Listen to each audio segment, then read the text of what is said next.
up to the age of 10 and 12, they don't teach any academic things. They teach only manners. They teach how to keep yourself clean, how to behave with each other, how to behave with your seniors, how to behave with the nature around you.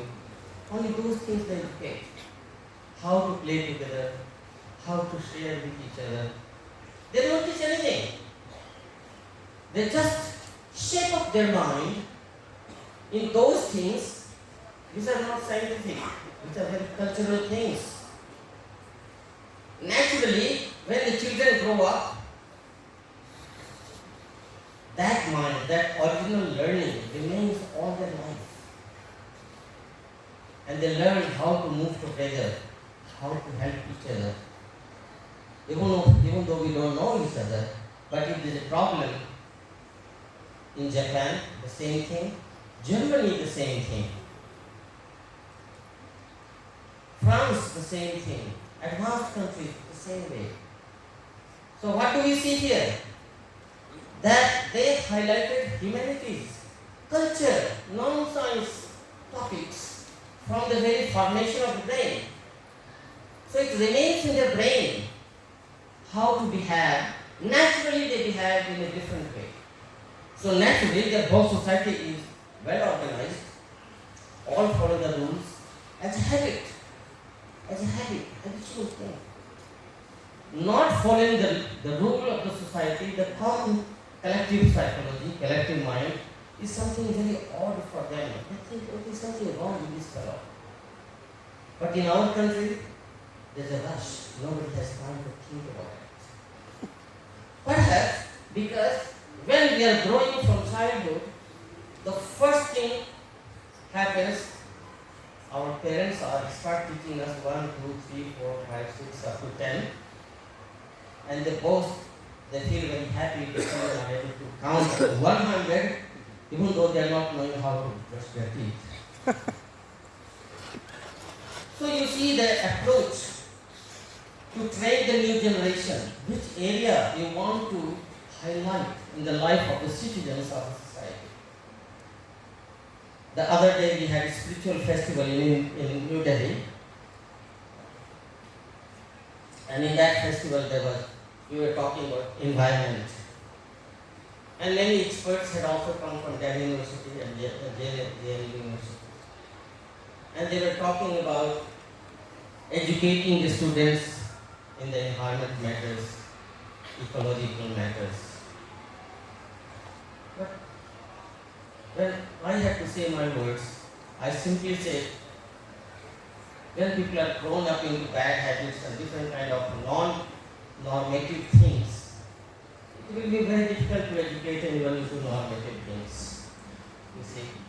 So money is being spent, budget is being granted, classes are being organized, but the rush of life is pulling everyone into such a direction that there is no time to think about those things. If you start thinking about those things, life will slow down and you will become the loser. And this losing the game becomes a life-threatening. So either you threaten your life or you care for the norms. Of course, existence is the first challenge. So people choose the second one. And the norms have no place in our society in India. Think it over.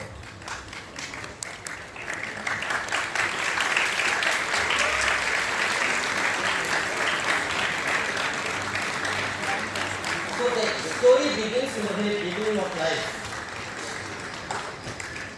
Story begins in the very beginning of life. One thing that I will like to start now explaining to you. I was very recently in Poland. I was giving a seminar there in Warsaw. And there were like 50 professors and students together. The sciences are teaching us that human beings are also a kind of animal. And I told them, science, biosciences, they teach that humans are also a kind of animal. And I was saying, no, it's not true. There are not two types of life on planet Earth. There are three types of life on planet Earth. One is the plant kingdom, the plants. Second is the animals, the botany and the zoology. The third one is also there, the human beings. Plants, they cannot move. The strength of the plant comes from the ground. So they have to remain fixated at one place all their life. The entire strength of a big tree or a small, it all depends on the ground. They cannot move. They have to remain there for all their life, maybe for 200 years. Animals, the difference between plant and animal is that plant can move. Animal can move, plants cannot move, but animals can move. That's the difference, basic difference between animal and plant. But do you know the animals move? Can you just come? I'll come. Animals move because of their hormonal secretions, chemical activity in their internal biology. A cow does not know the worth of grass until she becomes hungry. When she is hungry and the acid are creating crisis in the stomach, then they know that this grass will help me and they recognize the grass as their food.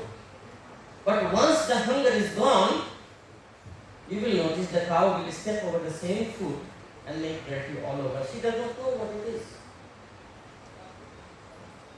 So the sentiment of hunger, the work of mind, depends on the chemical activity in the stomach. As soon as that activity stops, neutralized, then the mind stops functioning also. But that is not the case with the human beings.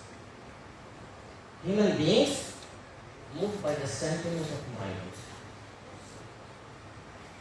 Whatever you do, first you are thinking in your mind, and then you are doing it or not doing it.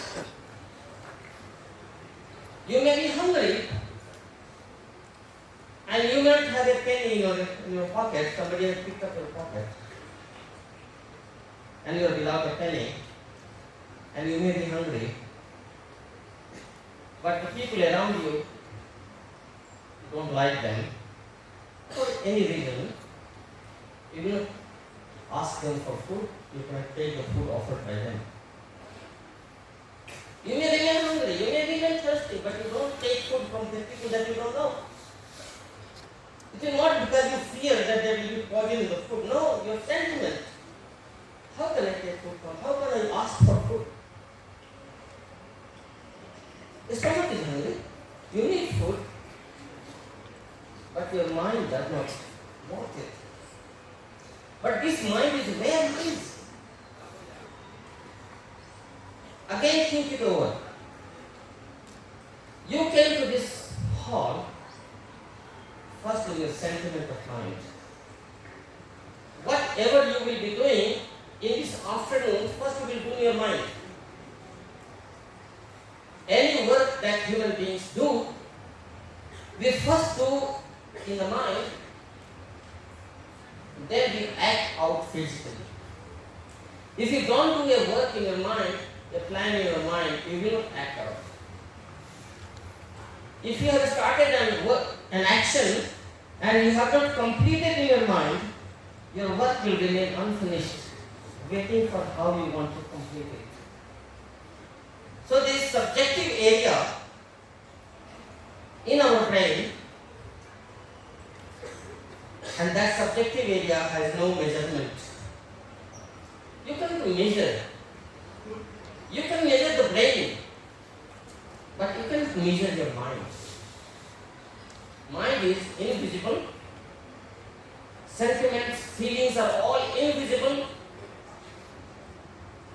but they are able to activate different areas of our brain, and the brain activates our hormonal activities, areas, and we start having hormones in our bloodstream, and then we behave. So from subjective to objective. And that is why there is a definition of human beings with Ananda Marga, our philosophy. It says, Mano Shaite Jasa Manushya, the one which moves with mind. The one which moves, the animal, the human beings are the ones who move with mind, not with the body. Your body will follow where your mind wants to go. But that mind you cannot see. You cannot measure it. It's a paradox. Something that you cannot see is so real that it moves our life every day, every minute. Our sentiment, our mind. You see? There was a long time a clash between religions and science. Religions were saying that there is God, sciences were saying there is no God. And this remained for a long time. What happened at the end? Very recently in 2012, they surrendered. And they said there is a God particle in the inside the matter. They were saying there is no God. But now the physics is telling there is a God inside the particle. And Asian wisdom and India's wisdom was always telling, Kan mein Bhagwan. There is God in every particle. We did not have a physics CERN experimental tunnel in the ground. There were saints, there were rishis and maharshis, wise men. They were knowing it without any experiment. And this physics which was denying the work of these holy men, now they have come to accept that there is a God in every particle. This is the last work of physics. God particle, discovery of God particle inside the heart of matter. And this was done in 2012. What we are saying, that invisible energy which always decides what you will be doing next, that is what is known as mind. So mind is what? Mind is energy filled. Mind is not brain. Brain is a part of physical body. There was a case about 30 years ago. A child had a problem. A grown-up child. He was almost, I think, 6 or 8 years old. This child developed big headache. When doctors started working on him, they found that there is no brain in the child. There was only liquid. But up to 8 years, the child was living, doing everything. But when more difficult tasks started coming, it needed more neurons in the brain, and the brain was only fluid, it was liquid, there was no solid, fixed structure yet. So, there is a crisis, and the child developed a strong headache that could not be resolved, and the child passed away. In the Asian wisdom, human life is made of 3 things: a physical body, a mind, invisible mind, and a soul behind the mind. Physical body is a physical object. It has a measurement, height, weight. It has a study of every details. But the mind, as we all have discussed, has no shape. It has no fixed definition, description of what it is, where it is. Is the mind in the brain? No, your mind is also in the finger. You are sleeping, somebody is touching your finger, you will say, who is touching me? Your mind is also here. Wherever the nerves are there, your mind is present everywhere. There are no nerves in the nails. But when you are clipping your nails, you feel the sensation. When somebody starts chopping your hair, you feel the sensation in your hair. There is no nerve there. So mind is not only traveling with the nerves, mind is an energy cover around our physical structure. Sometimes you may be sitting here, closing your eyes, somebody passed by, somebody came close to you, and you open your eyes. Who came? The person has not even touched you, but you feel that somebody came near me. So you see, mind is not only limited to your physical organs, body. Mind creates a cover around your body. It may be only this much distance, or it may be all this circle around you. Anybody comes in that field and you start feeling that somebody is coming into my room. Do you follow what I am trying to say? Backside, do you follow what I am trying to say? So that mind is more important than the body. Because mind decides every physical activity. Whatever we are doing, it first happens in our mind. And when we begin a work and we don't finish it in our mind, we don't finish the work outside. And the science still today does not know where the memory is there. They simply say that neurons are working and memory is stored, but where? Nobody knows. So memory is there in the brain, stored, but they don't know where it is. But mind knows all the memory. Then the third part is behind your mind. There is still a feeling of soul, there is presence behind your mind. Ananda Marga says, culturally we say this is the soul, Atman. So body, mind and soul. What is the definition of soul?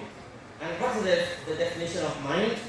Mind is interactive consciousness.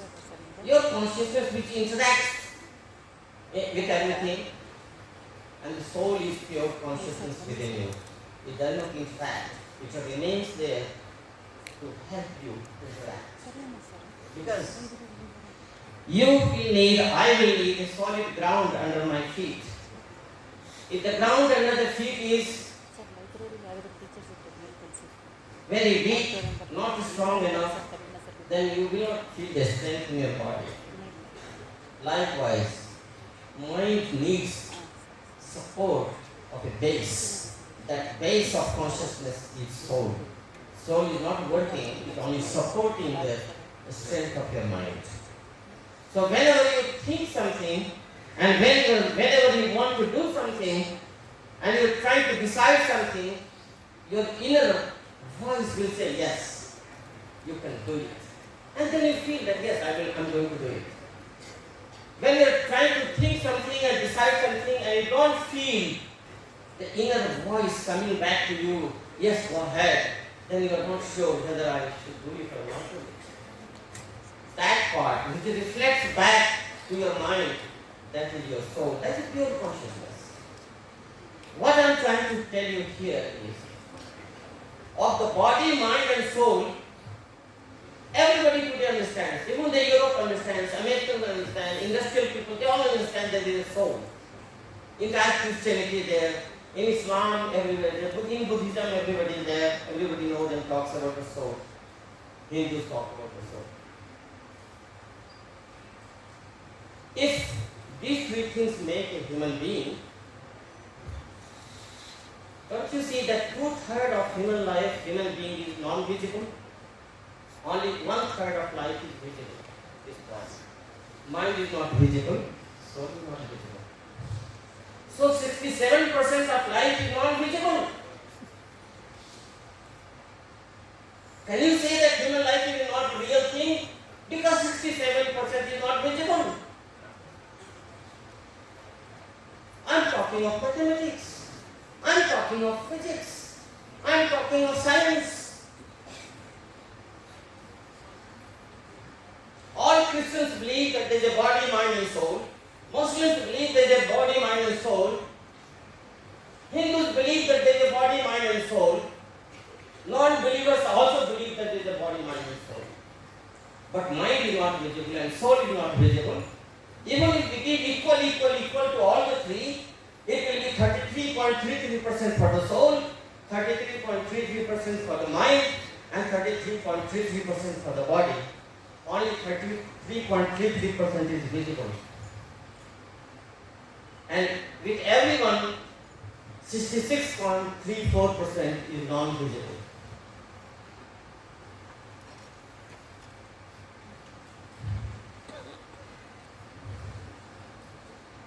So what is real and what is not real? The non-visible is more real than the visible. The non-visible is the mother of visible. The non-visible is the ground on which the visible stands. You see the earth, our earth is spinning so fast and it's also going around the sun. Earth is so real. But the force which is holding the earth in its own orbit and moves around, and this earth is not falling in the sun because these forces are holding. These forces are not visible, but the earth is visible. Which is more real? The invisible force is more real, or the real, this earth is more real? If that force was not there, the earth was going to be already in the sun and there was going to be no creation of this planet. So you see, it is just a matter to think scientifically with a scientific mind and analyze the reality. The reality is invisible. The invisible is more real than the visible. Visible will decay. A small child will grow up and become old and will die out. But the invisible does not decay. It does not die out. It remains. The sentiments remain. But there is a connection between invisible and the visible. And the connection is the mind. Mind is the buffer between visible and invisible. And mind has a tool, and the tool is the brain. As I told you the example of the 8-year-old child who had no brain, there was only fluid, could not continue more than 8 years. We are living for 100 years. This brain. So education is all about training your brain. I was going to make this whole story to make this point. But education is not only about learning the lectures. Education is about learning the realities of life. That creates personalities. And this brain, the training of brain, sometimes people think that those who don't go through the campuses, they are uneducated. But think of those farmers who have never gone to their campuses, and the agriculturists, experts in the field of agriculture. You give a sample of soil to the agriculture department, tell them, please give me a report what crops will be this soil is good for. The agriculture department will take you 2 days time, 3 days time to come back with a report. But uneducated farmer, he will simply take the soil in his hand and he will feel like that and he will say all the crops that can be grown on this soil. Will you call him educated or uneducated? Most of the farmers have not attended science education. But they are the ones that are growing the crops, have been growing the crops, have been sustaining the life of the people. Are they uneducated?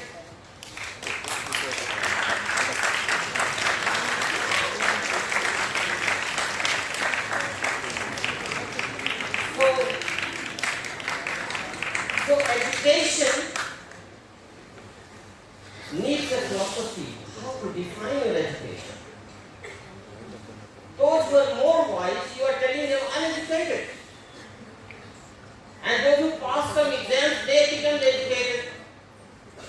So actually we are neglecting and ignoring and rejecting the projects of those people who have been sustaining the life on this earth in every country for millenniums of years, thousands and thousands of years.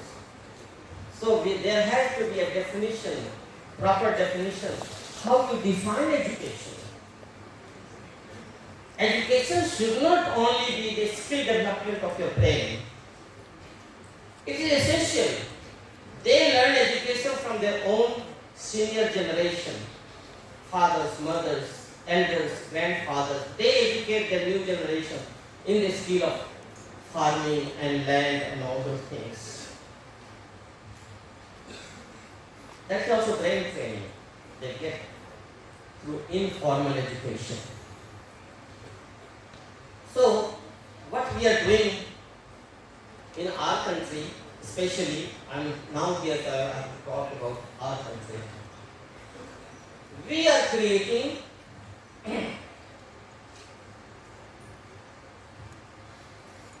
workforce through education. Industrial workforce we are creating. That's all what we are doing. It has nothing to do with education. Because according to Ananda Marga RU, the first criteria of education, it goes with letters E. E stands for enlargement of mind. Is there enlargement of mind? Actually not. It has been seen that highly educated people, highly certified people, have been found to be very selfish, have been found to be damaging each other, have been found to have no norms, even though they hold very high degrees. So education, there is a very good purpose in the companies for doing the work for the company. But then, they may not be very social people. They may be very selfish people. So education has to have an element of enlargement of mind. And we cannot say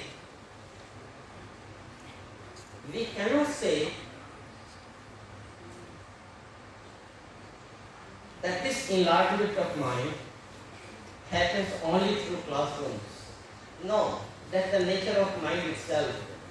How to interact with the environment, how to recognize the environment, and how to behave the environment. So there has to be ethical things so that our mind also gets normative learning through education. When physical and non-physical values both are happening at the same time in the mind, then mind has a healthy growth. And that's what they do in most advanced countries of the world. Remember, most advanced country of the world is not America. Most advanced country of the world is not Canada, is not England. The most advanced country in my study is Japan and Germany. So much discipline, self-discipline, self-awareness. One step I am doing wrong, I am going to damage the whole society. I should not do one step.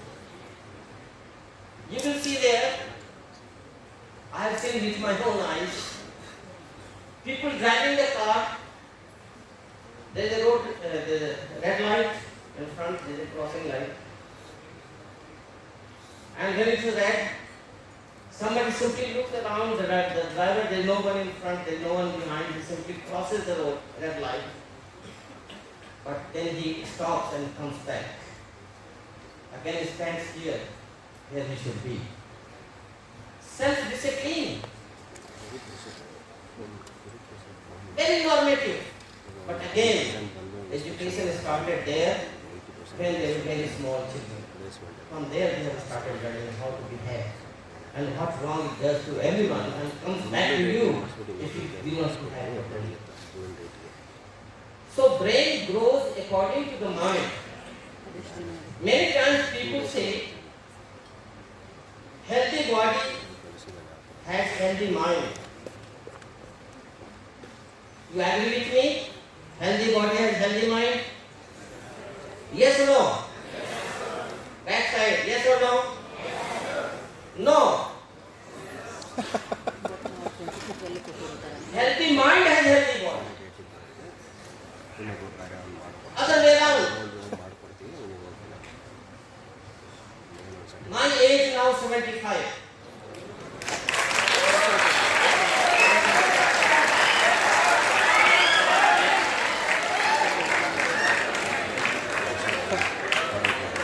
But I am younger than you.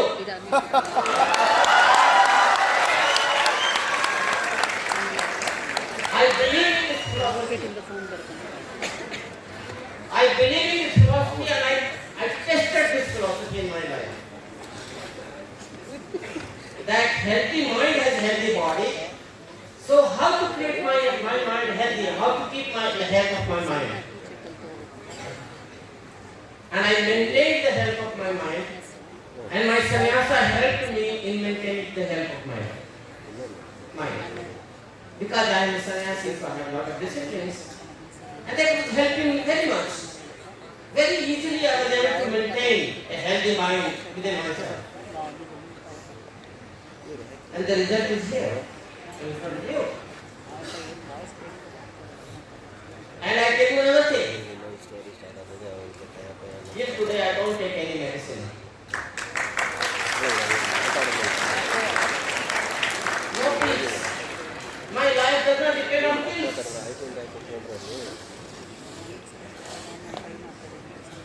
So remember, if one can do, anyone can do. Speak with me. If one can do, anyone can do. One can do, anyone can do. No? You don't agree? Say with me. If one can do, anyone can do. Anyone can do.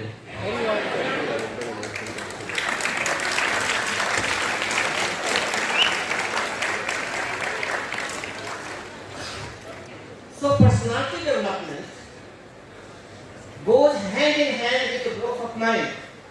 And the growth of mind, it requires certain values.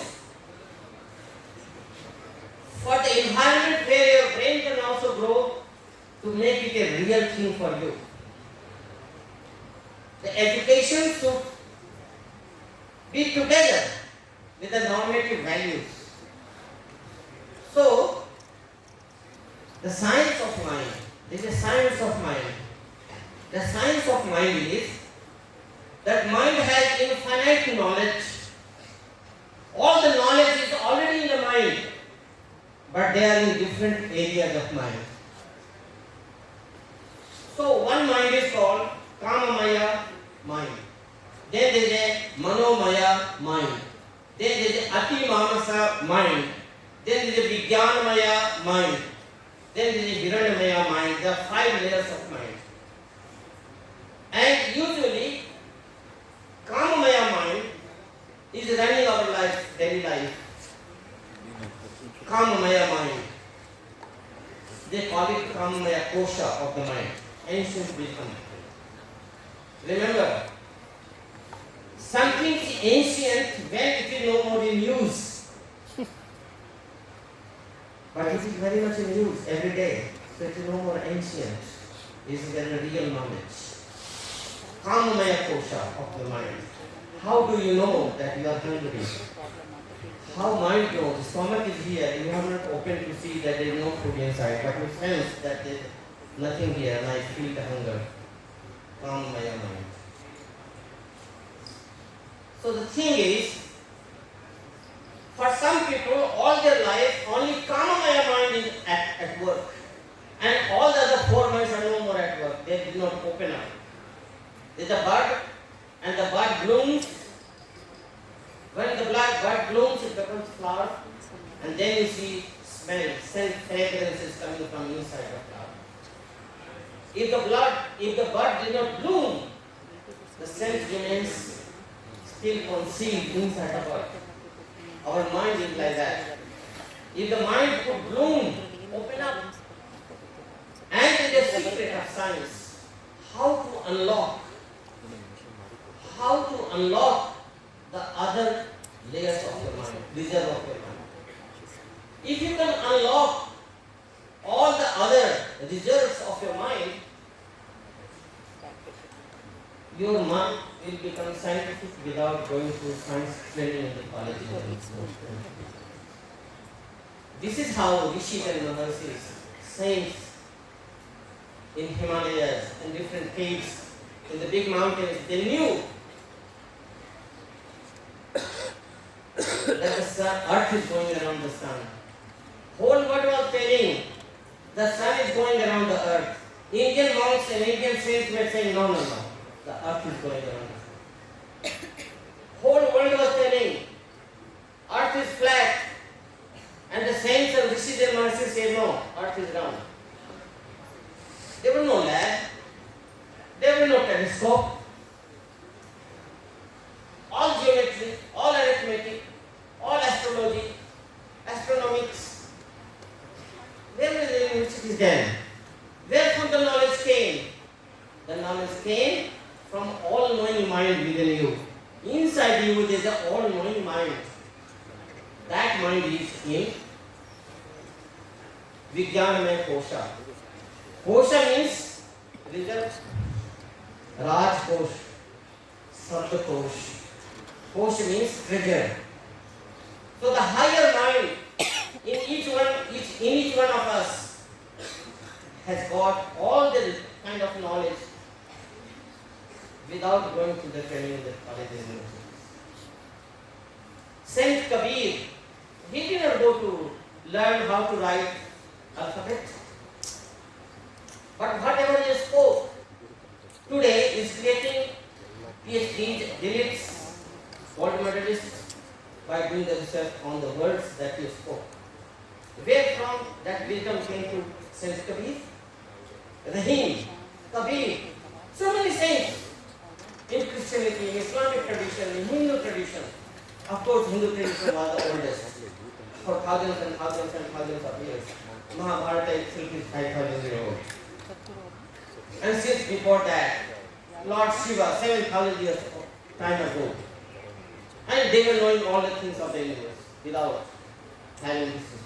So this system is needed for the physical development of our environment, but that's not all knowledge. That's not all that can build our personalities. Personality is not about how to perform at your work. No. Personality is about the flavor of your life. How much you contribute to the environment. There was a person known as Asha Muni. This Asha saint, he had all the 8 limbs of his body gone. Today's science will throw the child in the dustbin. Today's science will say that his mistake is unfit person to grow. Why to waste money on his growth? But this Asha Muni became such a great saint. This is not a story. This is a real thing of history. Where from the knowledge came? If healthy body has healthy mind, then Asha Muni's mind should be unhealthy. But how Asha Muni became great saint and great knowledge base for so many traditions to come? There is no answer to with science. Science does not know how to answer this. So personality, will you say that his personality was a failure? No. He was much better ahead of everybody else. So personality is not how much you have trained your mind. Personality is about interactivity. How best way you interact And those interaction ability come to your brain through the knowledge, through the examples. But your mind should become bigger. Some people think there's a proverb in European countries. In somebody's mind, husband does not have a place for his wife in his mind. Wife does not have a place for his husband, her husband in her mind. Life is so narrow. Mind is so small. But there are some people, they think that 140 million people of India is all my family. Mind is big. You see, these are the examples. Swami Vivekananda, he went to unknown world, land of America, and he spoke before everyone, say, my brothers and sisters from America. Everybody felt touched. They all rose, stood up in ovation. Where comes Swami Vivekananda? They started feeling and speaking that all are my brothers and sisters. Because his mind was already covering the entire humanity as his own family, brother and sister. Nobody before Swami Vivekananda ever spoke in America that a person who is not your blood relative is also your brother and sister. The first time Swami Vivekananda was the only first person who could say to unknown people as my brothers and sisters. Why nobody before Swami Vivekananda spoke these words? That everybody could feel that yes, he is my own saint. And everybody is together. Examples of growth of mind. It's a So Sanskrit song. personality depends on It's growth a of devotional mind. song. And there's a technique how to unlock the brain, the knowledge My, inside your mind, if I get a plug point, I'll and play then my how to live it in practices of your my life guitar as well. to create a successful personality. Thank you all very much, and I would like to listen